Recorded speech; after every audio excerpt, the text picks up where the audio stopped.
एकदा विचारा मला। प्रश्न आपल्यासाठी पुन्हा एकदा मी विचारतोय कपिलजी, खरं तर विद्यार्थ्यांचे आरोप काय आहेत, सरकारकडे त्यांची मागणी काय, महाज्योतीचं म्हणणं काय आहे हे आपण सगळं ऐकलं।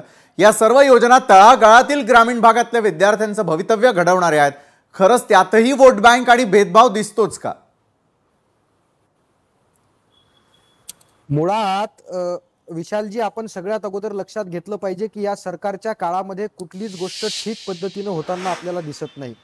आपण अनेकदा चर्चा करतो, शेतकऱ्यांचे प्रश्न जसेच्या तसे आहेत, शेतकऱ्यांचे प्रश्न ऐरणीवर आहेत, शेतकरी या सरकारच्या काळात सुखी आपल्याला दिसत नाहीत, ते त्यांना व्यवस्थित हे सरकार चालवत नाही। बरं, फार काही हे सरकार फार चांगलं चालून राहिले याचा जर विचार केला तर सरकारवर 10 लाख कोटीच्या वर आता कर्जाच्या घरात आपण चाललो आहे। म्हणजे आता शासकीय जमिनी विकून कर्ज काढण्याची वेळ आपल्या सरकारवरती आलेली आहे। तरी सुद्धा सरकारी पक्षाचे लोक सांगतात की आमचं ट्रिपल इंजिनचं सरकार असं आहे, आता थांबायचं नाही, विकासाची गाडी, अशा पद्धतीने सगळ्या गोष्टी आपण ऐकत आहोत। अहो, पण जो विद्यार्थी या देशाचा कणा आहे, या गोड्या कळ्या माझी लपले ज्ञानेश्वर रवींद्र शिवाजी, विद्यार्थ्यांना प्रचंड महत्व आहे। पण त्याच विद्यार्थ्यांना जर आता त्यांच्या हक्काची फेलोशिप मिळत नसेल, त्यांच्या हक्काची स्कॉलरशिप मिळत नसेल, तर आपण सरकार कुठल्या पद्धतीने चालवतो याचा विचार केला पाहिजे। दुसरी गोष्ट, अजितदादांच्या कार्यक्षमतेबद्दल, अजितदादांच्या ह्याच्याबद्दल फार प्रचंड गोष्टी आपण ऐकल्यात। कार्यक्षम मुख्यमंत्री आहेत, उपमुख्यमंत्री आहे, पण अजितदादा आज तुमच्या जी गोष्ट तुमच्याकडे आहे, फायनान्स डिपार्टमेंट अजितदादाकडे आहे, तरी सुद्धा महाज्योतीच्या विद्यार्थ्यांना त्यांचा निधी मिळत नसेल, त्यांचा हक्काची फेलोशिप स्कॉलरशिप मिळत नसेल, तर हे सरकार कुठल्या पद्धतीने चालला याचा विचार सुद्धा केला पाहिजे। विद्यार्थ्यांच्या बाबतीत हे पूर्वीपासूनच सिरियस नाही।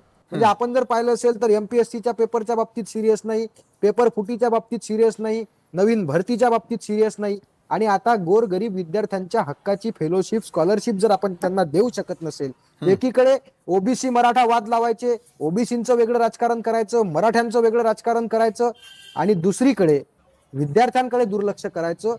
सरकार म्हणून अजितदादा आणि सरकारचे सगळे एक मुख्यमंत्री, दोन्ही उपमुख्यमंत्री आणि सगळीच घटक अपयशी ठरलेले आहेत।